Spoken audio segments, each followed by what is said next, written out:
Cancela gobierno federal Plan Mérida. Bloquea Trump información de la trama rusa. Conmemorarán Día contra la Homofobia en Cancún. Hoy todo listo para la Liguilla MX y Disney con nuevos estrenos.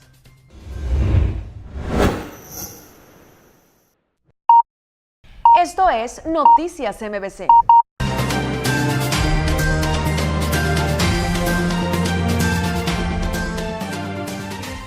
Hola, ¿qué tal? ¿Cómo están? Soy Karen López y los saludo con muchísimo gusto desde Noticias MBC. Vamos con la información nacional.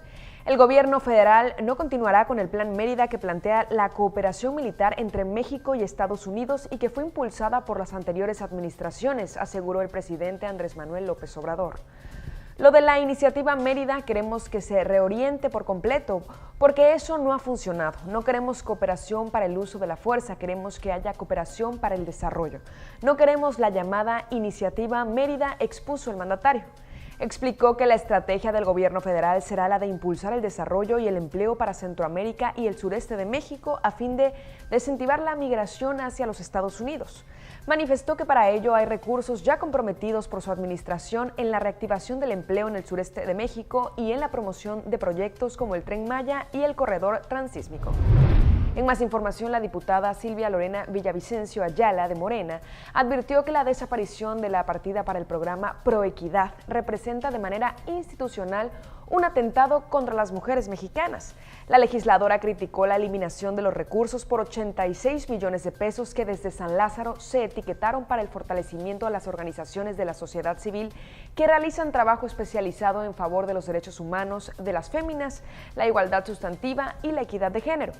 Es sumamente importante que el Ejecutivo replantee su estrategia de austeridad en el sentido de que no contravenga a la promoción y fortalecimiento de los derechos humanos, generando retrocesos y vulnerando el principio constitucional de la progresividad de los derechos, subrayó.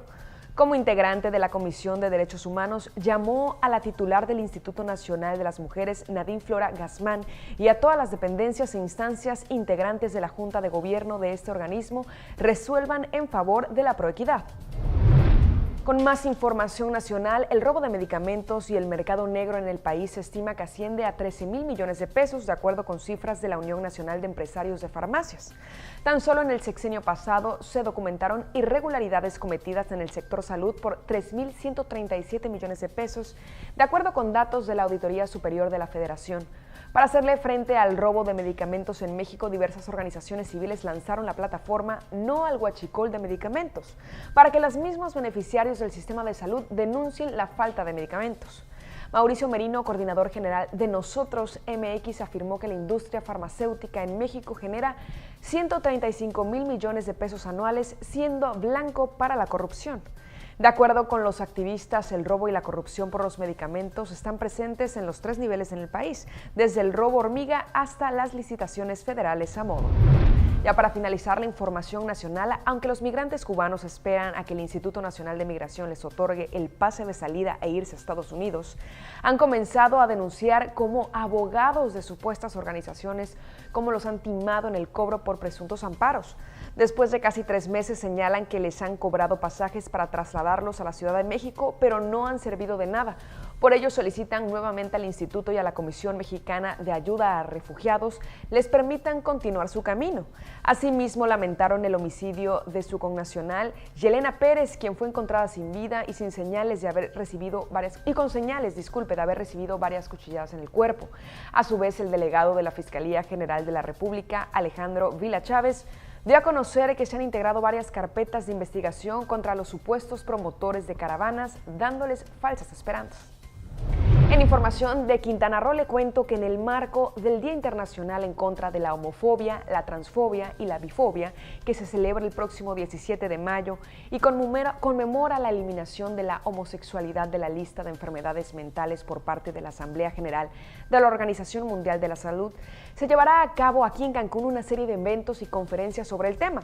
El arranque de las actividades comenzó ayer 7 y culminarán el próximo 19 de mayo, teniendo como objetivo principal visibilizar la discriminación que hay en México y en Quintana Roo, por supuesto. Esto sobre todo que afecta a los grupos vulnerables, además de reconocer que no se vale confundir la discriminación con la libertad de expresión. Los integrantes de este comité de actividades agregaron que durante esta semana de actividades se realizarán conferencias, talleres y ciclos de cine, además del cierre en el Parque Las Palapas, que es la presentación del espectáculo La Prohibida. Y bueno, en más información de Quintana Roo, las mujeres tendrían que aceptar un método anticonceptivo definitivo en caso de que soliciten abortar por segunda ocasión. Esto lo planteó la diputada independiente Sonia López Cardiel, al añadir que una situación económica grave y justificada como un causal del aborto legal en Quintana Roo. El planteamiento de la legisladora fue calificado como una propuesta violatoria a los derechos humanos de la mujer y el colectivo Marea Verde ha pedido al Congreso del Estado desestimar su análisis. En la reforma al artículo 97 del Código Penal, que refieren las causas del aborto como no punible en el Estado, la legisladora propone sumar como no punible una circunstancia económica grave o justificada de la pareja, que deberá ser verificada por la autoridad sanitaria. La diputada, quien se autodenomina Provida, plantea también que el artículo 97 bis del Código Penal contemple una restricción para quien, estando dentro de este último supuesto y tenga la intención de someterse por segunda ocasión a la práctica del aborto, debe aplicarse un método anticonceptivo definitivo. En caso de que la mujer se niegue a ser esterilizada, se le negará también el servicio médico público y en caso de que se practique el aborto fuera de alguna clínica u hospital, se le podría imponer entre 2 y 6 años de prisión, pena similar a quien haya efectuado el aborto.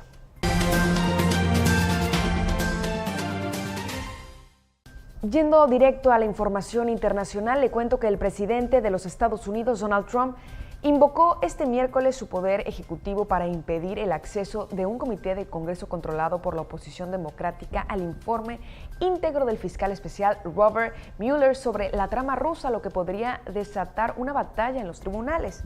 Ante el flagrante abuso del poder del congresista demócrata Nadler y por petición del fiscal general, el presidente no tiene otra opción que invocar su privilegio ejecutivo, anunció la portavoz de la Casa Blanca, Sarah Sanders, en un comunicado. Nadler, que preside el Comité Judicial de la Cámara Baja de Estados Unidos, había solicitado al Departamento de Justicia todo el informe de Mueller, incluidos los tramos confidenciales y algunos documentos relacionados, dado que la versión del reporte republicano hace unas semanas contenía numerosas tachaduras.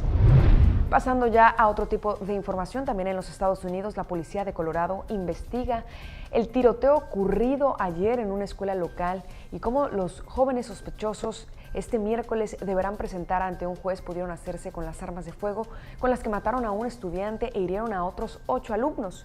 Según indicó esta mañana en rueda de prensa Tony Spurlock, alguacil del condado de Douglas, Devon Erickson, de 18 años, y una compañera cuyo nombre y edad no se dio a conocer por ser menor, serían los responsables de la terrible tragedia en la escuela STEM de Highland Ranch. Los hechos ocurrieron el martes poco antes de las 2 de la tarde hora local, cuando Erickson y la menor ingresaron al establecimiento y comenzaron a realizar disparos. 2 minutos después, policías y alguaciles de varias jurisdicciones llegaron y entraron a la escuela, intercambiaron disparos con los atacantes y lograron apresarlos. Los sospechosos entraron al centro escolar con al menos 2 armas de fuego y a pesar de que no tenían edad para poder comprarlas o poseerlas, esto lo dijo Spurlock. Ya para finalizar el segmento internacional, le cuento que Irán amenazó hoy con reanudar el enriquecimiento de uranio de alta concentración en un plazo de 60 días si las potencias internacionales no logran negociaciones a su acuerdo nuclear del 2015. Un año después de la retirada de Estados Unidos del acuerdo nuclear, el presidente Hassan Rouhani anunció cambios que, según los expertos, parecen calibrados para garantizar que Irán no activará el mecanismo de pacto que lo castigaría por incurrir en violaciones, al menos por ahora. Por el momento nada cambia, pero esto podría ser una bomba de tiempo en marcha, dijo un diplomático europeo. La medida más importante que entra en vigor ahora tendría un impacto práctico limitado: el freno a las ventas de uranio enriquecido y agua pesada a otros países. El acuerdo permite las ventas para que Irán pueda seguir reduciendo sus existencias por debajo de los umbrales máximos, pero Washington ya prohibió de forma efectiva las ventas con sus sanciones la semana pasada. Por ahora, las existencias iraníes de uranio enriquecido siguen bastante por debajo del límite del acuerdo y el agua pesada en menos sensible. Ahora vámonos directo con la información deportiva y justamente hoy arranca la liguilla. Más información con Juan Carlos Agudelo.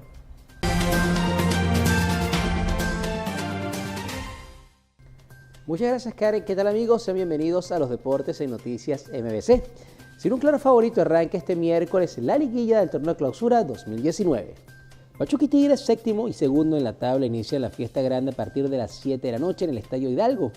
Los dirigidos por Tuca Ferretti parten con favoritismo por plantilla y momento futbolístico, pero los chicos de Martín Palermo buscarán demostrar que están listos para dar la campanada.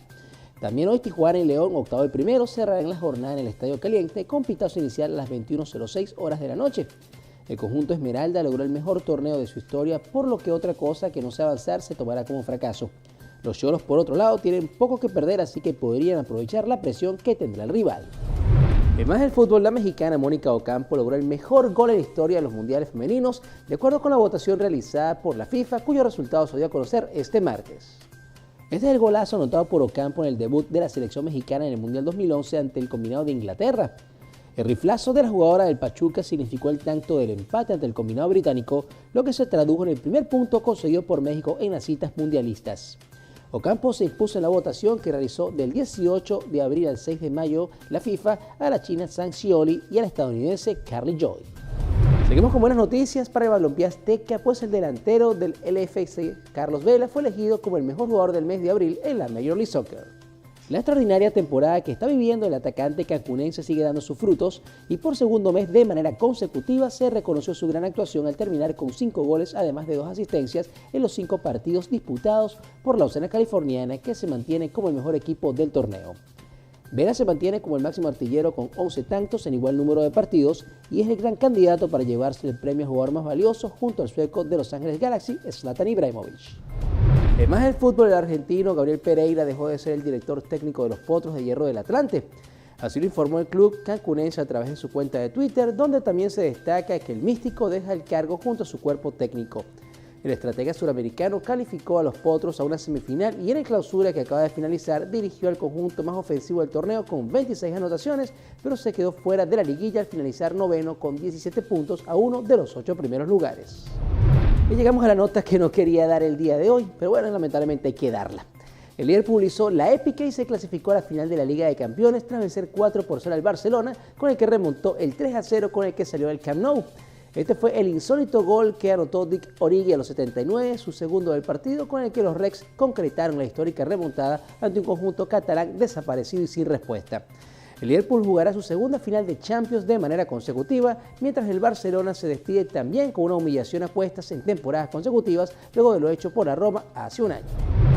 Y cerrando con los playoffs de la NBA, los Raptors de Toronto destrozaron a los Philadelphia 76ers 125-89 para tomar ventaja de 3-2 en su serie semifinal. Un verdadero golpe de autoridad dieron los Raptors en su casa, el Scotiabank Arena, para colocarse a un triunfo de avanzar a las finales de conferencia. Kawhi Leonard una vez más encabezó la ofensiva del quinteto canadiense con 21 puntos y 13 rebotes, seguido por Pascal Siakam, quien dejó 25 puntos, 8 rebotes y 3 asistencias. Por el lado de los Sixers, Jimmy Butler destacó con 22 puntos y 5 rebotes. El sexto de esta serie se disputará el jueves de regreso a Filadelfia. Por su parte, también por paliza, los Nuggets de Denver tomaron ventaja ante los Trail Blazers de Portland con pizarra de 124-98. Nikola Jokic terminó con 25 puntos y 19 rebotes por los Nuggets, que se colocaron a un triunfo de las finales de conferencia, mientras también Lillard finalizó el encuentro con 22 puntos para la causa de Portland. Y bien amigos, de esta manera finalizamos los deportes en Noticias MBC. Yo me despido, quedamos con Karen y mucha más información. Juan Carlos, te agradezco la información. Vamos ahora con Daniela Hernández en los espectáculos.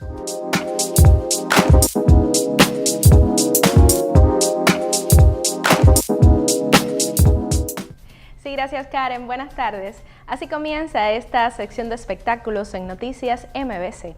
Les comento que la saga de ciencia ficción Star Wars estrenará 3 nuevas películas en los meses de diciembre de 2022, 2024 y 2026, anunció Disney en un comunicado. Todavía no se sabe ni el título ni la trama de esas cintas que llegarán a los cines coincidiendo con las vacaciones navideñas, un periodo reservado habitualmente para los grandes estrenos estrenos cinematográficos y los filmes que prometen arrasar en taquilla. La saga ideada por George Lucas estrenará en diciembre su episodio 9, una cinta que cierra su tercera trilogía. Por otro lado, Disney también reveló ayer que las 4 secuelas de Avatar que prepara James Cameron se estrenarán más tarde de lo previsto. Así, el nuevo plan de lanzamiento de las películas de Avatar, que acumulan ya varios retrasos, estipula que Avatar 2 se estrenará en diciembre de 2021, de manera que en 2023, 25 y 27 se estrenarán las partes 3, 4 y 5 respectivamente, fechas aún muy distantes en el tiempo, pero recordemos que con 2.788 millones de dólares recaudados, Avatar es aún la película más taquillera de la historia en todo el mundo. Cambiando de tema, el nuevo Museo Latino en Dallas, Texas, abrió sus puertas con una exposición de escultura contemporánea de México, en especial la elaborada entre las décadas de 1930 y 1950, de la mano de 9 artistas de 5 regiones diferentes del país. Más de 90 piezas, entre esculturas, fotografías y documentos, conforman Escultura Moderna Mexicana, un estudio de los artistas, que se expone en el flamante espacio ubicado en el Distrito del Diseño de la ciudad tejana. El director de la institución, Carlos González Jaime, señaló que la exposición, que se podrá visitar hasta el 22 de septiembre próximo, es resultado de 14 años de búsqueda de piezas no conocidas de artistas mexicanos y que destaca el trabajo de 5 regiones del país, específicamente Guanajuato, Jalisco, Nuevo León, Puebla y Ciudad de México. A la gente le incomoda hablar de inmigración, opina Lila Downs, pero ella no pudo prescindir del tema en su nuevo álbum Al Chile. La cantante mexicana incluyó en la producción una versión del clásico de Manu Chao, Clandestino, que es un homenaje a los inmigrantes. Downs ha presentado gran parte de la letra de la canción original de 1998, pero le ha dado la vuelta con ritmos de cumbia y ranchera e incluido algunas palabras propias como símbolo de protesta a las políticas de detención de inmigrantes y separación de familias impuestas en Estados Unidos. El tema original de Manu Chao habla de los inmigrantes africanos y de otros países que buscan una vida mejor. Downs decidió adaptarla a la actualidad, centrarse en el continente americano y cantarla sobre todo desde la perspectiva de la mujer inmigrante. Nacida en Oaxaca de madre mexicana y padre estadounidense, Downs se interesó por la música a temprana edad, ha tenido una destacada carrera musical con numerosos premios, entre ellos un Grammy Latino y 5 Latin Grammy. Y finalmente tenemos noticias entonces del bebé real. El príncipe Harry y su mujer Meghan Markle han mostrado por primera vez a su primer hijo en público, después de su nacimiento el pasado lunes, en una breve comparecencia ante los medios en el castillo de Windsor. Sin embargo, tras días de expectativas, todavía no se conoce el nombre ni el título que llevará el primogénito de los duques de Sussex. La pareja había explicado con anterioridad que tardarían algunos días en dar a conocer el nombre y el rostro del nuevo integrante de la familia porque querían privacidad durante la llegada de su hijo y celebrarlo en familia, lo que querría cualquier familia de este mundo. Pero recordemos que según expertos este bebé viene al mundo dándole a la monarquía ciertos aires de modernidad, pues siendo el 7º en la lista de sucesión al trono, es el primer niño interracial en formar parte de la familia real inglesa. Y concluimos entonces con una nota curiosa, pues en ese 2019 el mundo celebra los 500 años del nacimiento de Leonardo da Vinci, uno de los artistas más grandes y completos de la historia. En tal sentido, vale la pena conversar sobre el Salvator Mundi, un famoso cuadro de este genio subastado nada más y nada menos que por 450 millones de dólares, que se ha convertido en el cuadro más caro y misterioso del mundo a la vez. La pieza de 65 centímetros por 45 muestra a la figura de Cristo que emerge de las tinieblas, bendeciendo con una mano al mundo, mientras que con la otra sostiene una esfera transparente. Aún hoy no se sabe oficialmente quién compró el cuadro. Según The Wall Street Journal, el comprador sería el príncipe heredero de Arabia Saudita, Mohammed bin Salman, quien nunca confirmó, pero tampoco desestimó esta información. En opinión de Art Price, líder mundial de base de datos sobre la cotización de arte, los ulemas, o más bien teólogos de la Universidad de Al-Azhar en El Cairo, habrían recomendado al príncipe heredero no mostrarse con el cuadro por motivos religiosos, pues este presenta a Jesús como Salvador del mundo, una representación completamente imposible para el Islam. Pero los misterios del cuadro no acaban aquí, pues hay teorías que afirman que ni siquiera fue escrito, o sea, que ni siquiera fue pintado por el propio Da Vinci, sino por sus discípulos, un tema que agrega aún más misterio a la enigmática pintura. Es un hecho que todo sobre la vida de Leonardo resulta igual de atrayente y atractivo, pues hablamos que vivió en el siglo XV y aún así fue capaz de desarrollar métodos científicos que dieron lugar a la ciencia moderna. Hizo descubrimientos vinculados al corazón que se confirmaron recientemente en la década de 1960. También fue precursor de la primera ley de Newton y, como si fuera poco, esbozó ideas sobre la planificación urbana. No en vano es el paradigma de genio. Con esta curiosa terminamos esta sección de espectáculos en Noticias MBC. Yo soy Daniela Hernández y, como siempre les digo, es un verdadero placer trabajar para ustedes. Voy contigo, Karen. Daniela, te agradezco muchísimo y bueno, yo me despido de ustedes. Recuerden, esto es Noticias MBC y yo, Karen López. Nos vemos y escuchamos la próxima.